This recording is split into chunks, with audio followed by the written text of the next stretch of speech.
You are live. Hi there, welcome to Senate Transportation. You have Senator White here, vice chairing for Senator Westman, who is on the Zoom screen. And we're going to start off with Chad Greenwood, who's going to speak to us. He has about a 15-minute presentation or so, and it's going to be on the maintenance, the Town Highway Class 2 program, and then he also has a presentation on the structures as well. So we're going to hear both of those.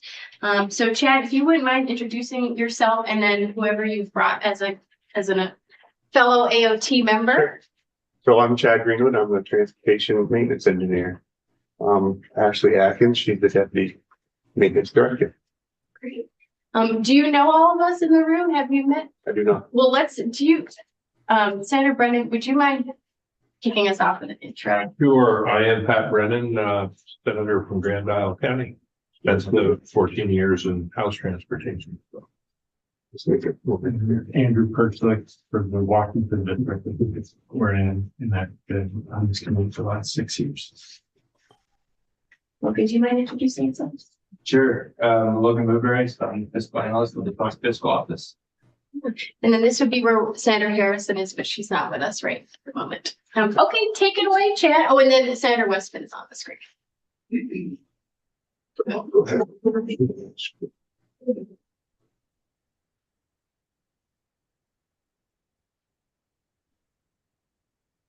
We all good? So the first two slides are basically more information on what I was going to present. It's just more detailed information. So I just included those for your awareness. And feel free, I did send them yesterday, and if you want me to go through more, I will. But I do have, like, slide 3 and 4 has kind of a brief overview of what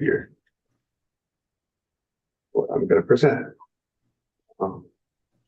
So basically the Town Highway Structures Program,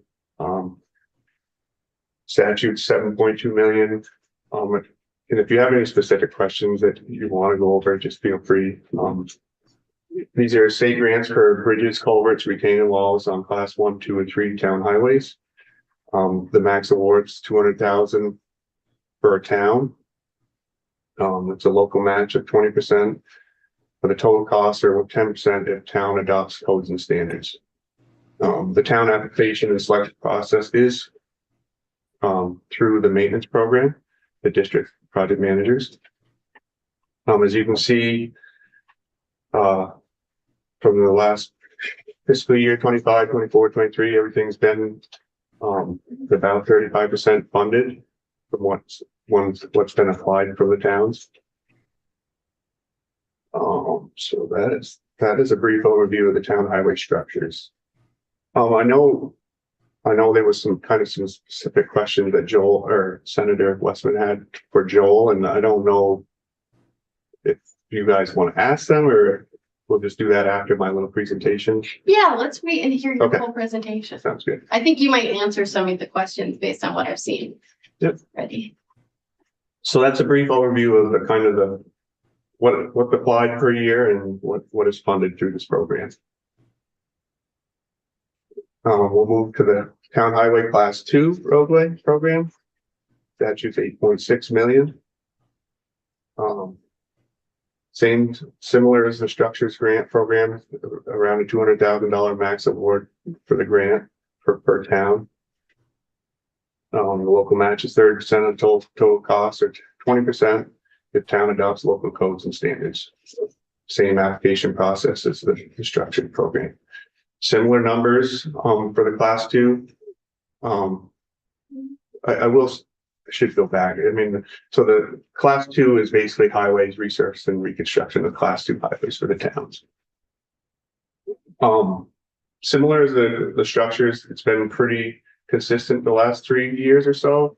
As you can see, the funded compared to the applied total basically is what the towns have applied to us.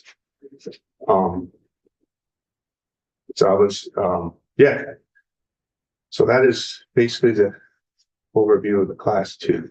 Our goal, the programs, the highway structure, and the whatever program, the grant decisions made the same way through the the district level? Yeah, so they're very similar. I mean, so the structures grant basically uses the class 1, 2, and 3 mileage percentage for the town. And class 2 basically based on the class 2 mileage. And then, but when you get applications, how are the decisions made of which, if you have more applications than money, how do you decide which ones? So the project managers try to be equitable across, per year, for each year. They have spreadsheets that basically. So for instance, the class 2, you apply, excuse me. They want as many towns to apply as possible, and then they take their percentage of class 2 mileage and use that in their spreadsheet. And as you can see, so basically a higher percentage of mileage, probably gonna get a grant more often. Right. So they try to look at the overall of the district per town, who applied, and basically they base. Like, have they gotten a grant in the last few years? Yeah, so Do they have to value the project, like give a score to the project, like it's a retaining wall get less than a bridge or something? no, And it's not part of the whole asset program, like the way that the AOT decides on state roads, where they have a whole system of making decisions on what projects to fund. You don't do any of that for the town. no, it's basically they submit the grant that they want, and then it's basically goes on the mileage or the class 1, 2, and 3 structures. And on how often, when was the last grant, was like that. Yeah, Is that correct. kind of the main thing, right? Correct.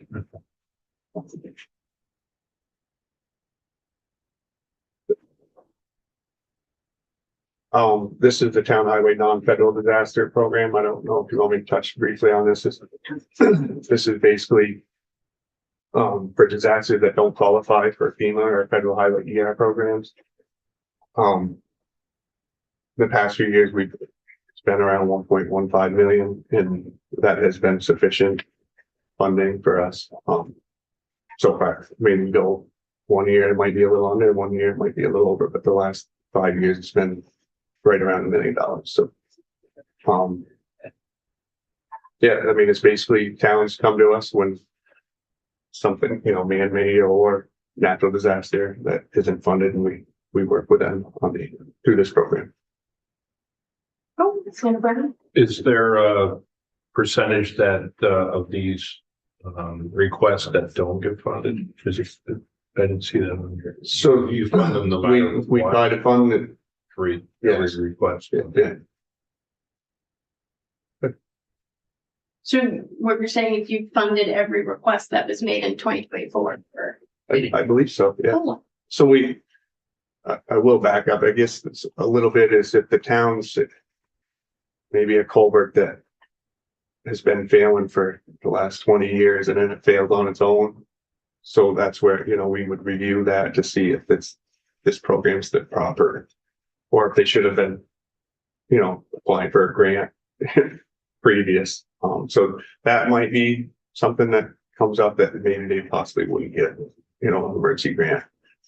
There was lack of maintenance from the town over years, obviously if the pipe was falling in for the last 10 years, they probably should have been fixed before we got to this program.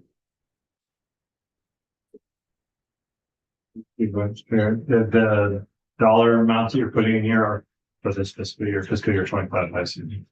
No, these are what the previous, we'll have to wait for the governor's. This year, 25, not 26. Like, Yes, these are 20. So this number is 25. The other ones are just statute that we have to meet. Right.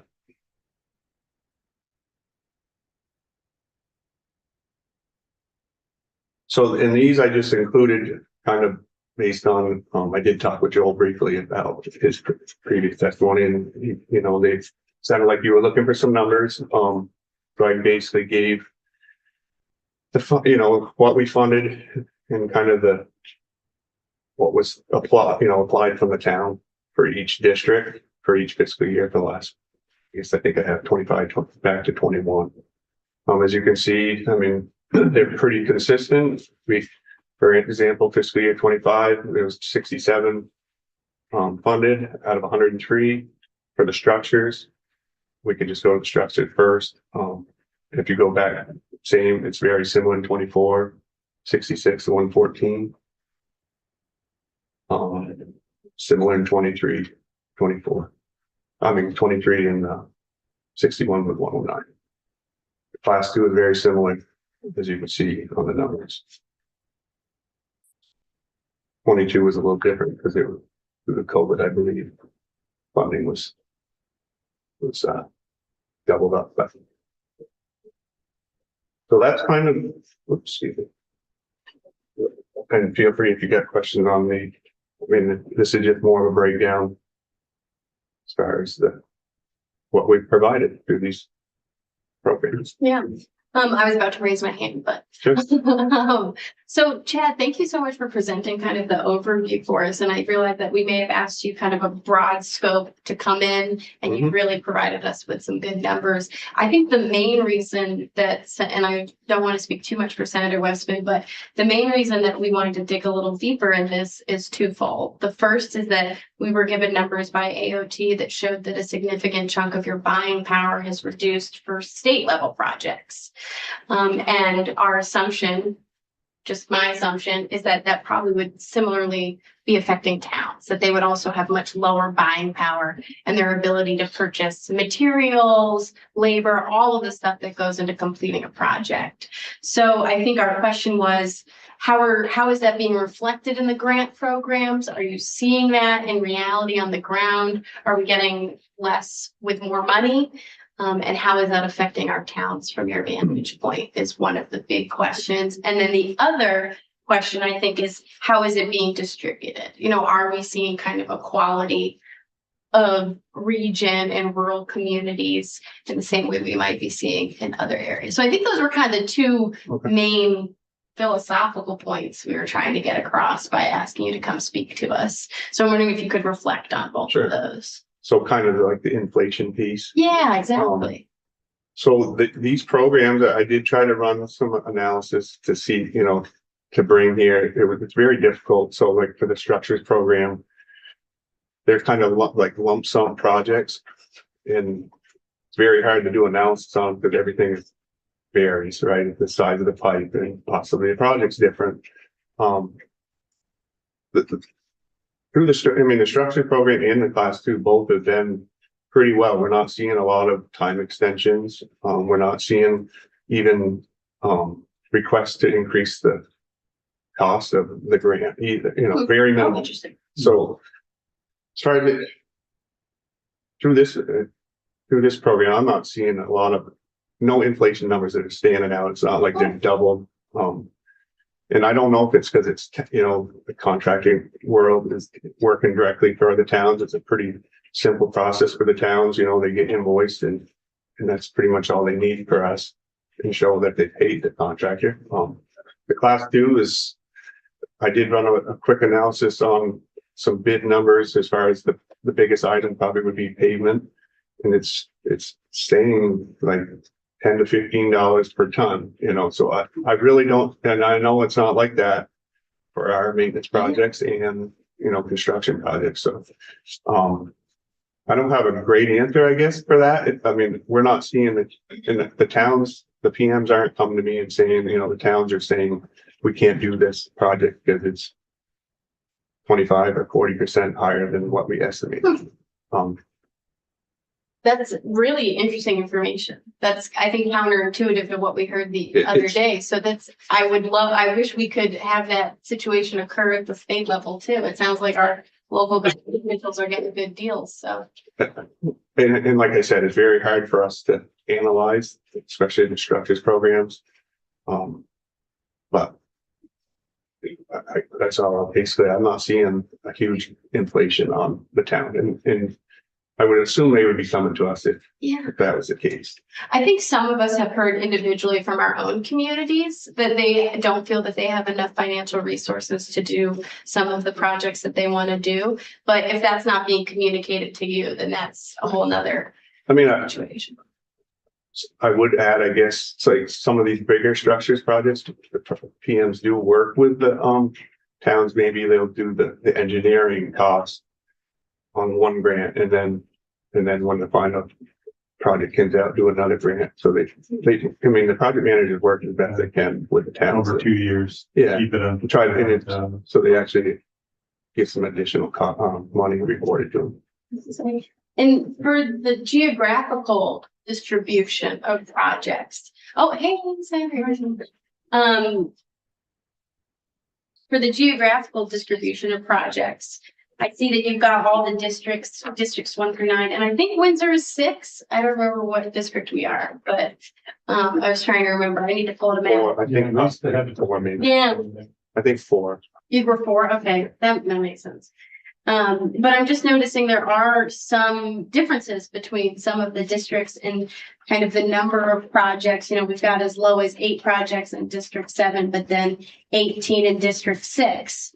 So I'm wondering if you could speak a little bit to that, and if there is how those decisions are made. And obviously there are pockets of weather events or situations that occur, Sure. but So, I mean, the allotments are based on the mileage, right? So the District 4 will get an allotment for class 2 and constructions grant. As far as, you know, so I know that project managers really push the towns to keep applying every year, whether the towns kind of know, okay, we're not gonna get a grant for class 2 for maybe 3 years, so we'll apply with it, but I know the PMs are consistently throughout the state are trying to push, just keep applying, whether, you know, so it gets on the books, you know, so for example, if District 4 only had two applications, they're gonna be looking for more, right? And it's usually not the case, but there is times where or if another town forfeits one, we gotta fill that gap. So I usually reach out to the PMs and say, you know, we got some extra class 2 money that we need to use up. And who has, you know, towns available that have actually applied. So, and then we'll kind of go through the process of, well, District 1, we gave this to you last year and so on. But I think that the biggest thing is that as long as the towns keep applying and the project managers will do the best they can to keep it equitable across the district. But we don't necessarily have like a formula or anything kind of to Senator Purchas's question. So It's not necessarily. So the class 2 funds are basically based on the class 2 mileage percentage. Okay. And the structures is it's a formula, I guess. You take the long and short structures on the town roads, and then it basically you compare that statewide compared to the district. So If I could just add a little point to what Chad's saying, so that's how we come up with the allocation per district. But how a district may award or how they do award to the specific municipalities is just a ratio. So for class 2, it's that total funding that the municipality has received over the class 2 mile. And then that is ranking the queue from least to greatest. And for structures, it's total funding that municipality has over total funding that district has allocated from its granting method. So once again, it's a ratio that is into order from least to greatest, and that's how we distribute the grants equitably. That makes sense. And Senator Harrison, we briefly introduced you, but this is Chad. Hi. hi, that's me. That's me. And Ashley. I'm its deputy director of distribution. Great. Nice to meet you. And the presentation is done, but we're just asking questions now generally about structures. Town Monday. So I have one other kind of overarching question, and this wasn't one that I think Senator Westman had put out when he had asked you to come speak to us, but it's something that sits on my mind quite a bit, which is we're experiencing greater and more severe natural disasters and weather due to climate change. And that is continuing to impact all of our work that we do with roads and bridges, and especially impacting our municipalities. So I'm wondering if you have thoughts on, I know you said that this, you know, you're using all the funding, you're accepting all of the non-disaster related projects, but that just shocks me that that's the case. So I'm wondering if you could speak a little bit to either do you see that bearing out reality? Are we going to need to increase that amount over time to reflect the continued increase of natural disasters? Or are we shipshape and we don't need to adjust those numbers to reflect that need? I mean, I guess the non-federal disaster program, we're not using that 1.15 million every single year. So, I guess I can't speak for other programs that are out there to see, if there's more that the town can get, but as far as the 3 programs that I talked about today, I would assume that we'd be getting more disaster related requests through that program. Okay. Do you? So sorry, go ahead. No. So like, as far as FEMA and the federal highway system, whether that ER's programs are taking care of a lot of this town stuff, I guess I can't really speak any more than I would assume if we had more requests for town, we'd need more money for this, but it's not showing that in that program. Okay. Could you give me an example? So when I read the non-federal disasters, my first thought is that terrible mud season we had last year. I believe Barnard at least was one community that experienced, and it didn't qualify for federal funding. So what is the example of some of the situations that occur that this would cover? I guess like a prime example, maybe if a beaver dam let go, took a culvert out, we'd use this program to help get the town put a new culvert back, get the road back the way it was. So this isn't like the microburst storms that we experience, like with wind. This isn't like one of those situations. Right. It's just like dollar. Because if the dollar amount is high enough, it'll be a federal disaster, and then you wouldn't fund anything if it was a federal disaster. Right. If it went under one of the other programs, we would not, for sure. And just to add to that, so it could be a microburst that wasn't a federal declaration. So I know this had happened quite a few years ago in Bolton, where microbursts had happened right above Bolton, washed out a lot of their roads. It exceeded the 90%, or exceeded the 10% of the non-winter maintenance budget. And so the district was able to work with Bolton to utilize this granting program to get them the funds that they needed to do those necessary repairs. Is there a maximum? I guess it's just the maximum, we have a maximum budget at a. Right. Yeah, there isn't. And you don't. It's not like you carry that money forward in that fund from year to year. Like if nobody applies for it, there's not twice as much for the next year. Right. Keep it at 1.1. Right. Okay. Wow. You might get out of the hot pack early based on, well, we've got you until 10:45. So if folks have questions, go right ahead. I do have a question, and I apologize for being late. I was enjoying our road system class, and I really appreciate the plow trucks. They do. I know that's not your area. They do a really good job. Thank you. Yeah, the beach trucks. So in my district, there's an area. The reason I'm asking the question is because I saw that sidewalks are not eligible under class 2. Is that a federal requirement or is that our requirement? And just look, the reason I'm asking is because there's a situation where it's on a state road that there's a bridge, an existing bridge that needs to be replaced. The bridge mostly serves the community that it's not in because of the way the lines are drawn. And the decision has been to not have sidewalks installed when the bridge is replaced. But there may be other entities in the other town, for example, who would be interested in possibly paying for the additional costs. And I see that as a complete streets situation. So there's like multiple questions, but does complete streets get involved or get used in this program at all? Or can it? Not to my knowledge. Okay, I don't. so that'll be a Yes, I question can't for answer others, that, yeah. I guess. And then, So The sidewalk is, you're talking of across the bridge or on Up to the on the bridge. the bridge? So- Yeah, there currently is not a sidewalk on the bridge and there's a fair amount of bicycle traffic and there would be more if there were a sidewalk. That I know bicycles generally shouldn't use sidewalks, but it's better than using the road in a situation like that. Yeah. So, I can't speak to. okay, so I thought Complete Streets might be able to help. I'm gonna go to help a little bit. Do you introduce yourself? Yeah. For the record, Joel Perigo, municipal assistants with V-Trans.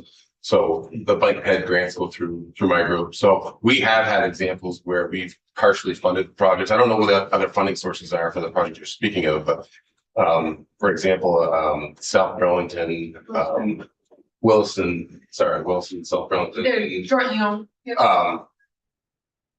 Brooke. I know. Anyhow, we built a bridge in South Burlington, Williston, and we granted out funds for just the sidewalk portion, and the town had other sources of funding for the remainder of the project. Okay. So The challenge here is that the town that the bridge is in is not, there's not a big benefit to that town because the traffic is actually from another town. It's a little, it's challenging. This is a bill. But no, it's a different community, but I don't wanna. Cause I haven't talked to them about talking to y'all, but. But, I was just wondering if Complete Streets gets. Is involved at all, that, Not to my knowledge of this Okay. program. No, not a part of this program. And there's parameters to this program, but like Joel was saying, we could partner with, if there's different granting opportunities for one specific project, and then we would just work with those entities to make sure that, say, the structure is getting replaced, that's gonna be under the structure program. And the bike ped, the sidewalk would be underneath this program. So we have had those instances where we've had to piecemeal the project together with different granting methods. great, thank you, and it could be that they haven't worked through the. Transportation Committee of the Regional Commission either, which would. Do you have a sense of if anyone is tracking the quality of our local roads in the same way that we track the quality of our state roads? I think we oftentimes, as in our position as elected officials, folks will come to us and say, X road bad. And it's kind of like we look around and who is in charge of that road and funding the upkeep of that road. And more times out of not, at least in my area, it's the local municipality that is the reason behind the road being deteriorating quality rather than the state. But we all experience our roads. It doesn't, if you're on a road, depending on if it's on the state or the municipality. So who is tracking the quality of our local roads and assets? Is anyone doing that? Not to my knowledge, if the district project managers are, they would be the contact with the towns. I'm not saying they don't discuss it, but as far as tracking, I don't believe that we do. I think it would be a long-term goal of mine for us to have that kind of information as communities. Because it's very hard to accurately reflect how extreme the need is for our towns without a data set to back it. It's very anecdotal versus something I appreciate with the state is you do have some targets. Have you any kind of targets or vision for that kind of asset management with the grants you give out? No, I don't know about the regional planning commissions, if they do any tracking or not, but And we do have road and bridge standards that, anytime a town is going to do construction, that if they adopt those code and standards, it's to bring that roadway up to that standard. But one entity that might be able to address, kind of that evaluation process would be the municipal roads general permit for hydraulically connected segments. They have a better handle on, tracking what that roadside looks like and if it meets those needs. And the districts are involved in that to an extent as far as technical assistance to the municipality, but not necessarily, we don't run those programs. Thank you, that's very helpful. Were there any other questions for Mr. Greenwood? I don't see Rich jumping up and down. Thank you so much for coming and presenting to us. Did you have anything else you wanted to share before? I don't believe so. I think I'm good. Thank you. Well, thank you. You're welcome to stick around. You're also welcome to not stick around. Thank you. And then we've got Joel, you're up next. You're about 15 minutes ahead of schedule. So how about we go off live and take a break while you connect your presentation?